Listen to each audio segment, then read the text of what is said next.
نحمدہ و نصلی علی رسولہ الکریم اما بعد فاعوذ باللہ من الشیطان الرجیم بسم اللہ الرحمن الرحیم۔ جب بھی ٹکرا گئے جیت میری ہوئی، جب بھی ٹکرا گئے جیت میری ہوئی، تیری بازی گری میرا جوش جنوں۔ جناب صدر اور معزز سامعین، جب بھی وطن کی سرحدوں کا کوئی محافظ کو ہزاروں یا ریگزاروں میں وطن کی مٹی کو اپنے خون جگر سے سینچتا ہے تو اسی لمحے اس کی آخری سانس میں یہی صدا ابھرتی ہے، وطن کی مٹی گواہ رہنا۔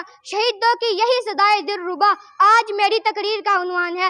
جناب صدر، شہیدوں کے جذبوں کو لفظوں میں پیش کرنا بہت مشکل ہے اور اپنی سمجھ بوجھ کے لحاظ سے میں ابھی چھوٹا ہوں، لیکن میں کوشش کروں گا کہ ایڑیوں کے بل اٹھ کر میں اس عنوان کا حق ادا کر سکوں۔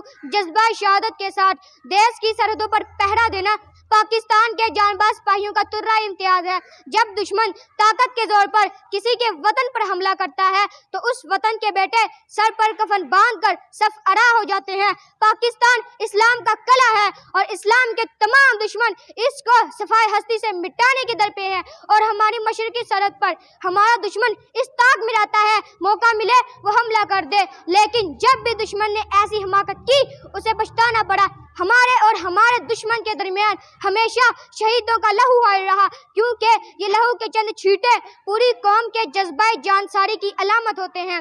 شہادت ہے مطلوب و مقصود مومن، شہادت ہے مطلوب و مقصود مومن، نہ مال غنیمت نہ کشور کشائی، دو نیم ان کی ٹھوکر سے سہرو دریا، سمٹ کر پہاڑ ان کی ہیبت سے رائی۔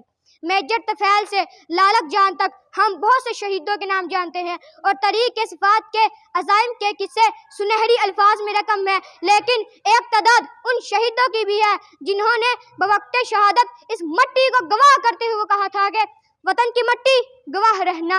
کسی شہید نے اپنے جسم کے ٹکڑے کشمیر کے ندی نالوں کے سپرد کر دیے تو کوئی صحراؤں کے ریت تلے سو گیا۔ کسی شہید نے آگے بڑھتے ہوئے دشمن کی صف میں جان آفری کے سپرد کر دی اور وہی امر ہو گیا، تو کوئی لڑاکا طیاروں میں بیٹھ کر جان دے دی اور فضاؤں میں تحلیل ہو گیا، اور تو کوئی رات کے سناٹوں میں لڑا اور شہید ہو گیا اور ان کی آخری سانسوں نے یہی صدا دی، وطن کی مٹی گواہ رہنا۔ خدا کی قسم، وطن کے گلیوں کا کوچا کوچا، وطن کے میدانوں کا چپا چپا، وطن کے دریاؤں کا قطرہ قطرہ، وطن کے پہاڑوں کا ریزہ ریزہ ان کی عظمتوں کا گواہ ہے۔ اور علامہ اقبال نے شاید ایسے ہی نوجوانوں کے لیے کہا تھا کہ عقابی روح جب بیدار ہوتی ہے جوانوں میں، عقابی روح جب بیدار ہوتی ہے جوانوں میں، نظر آتی ہے ان کو اپنی منزل آسمانوں میں۔ والسلام۔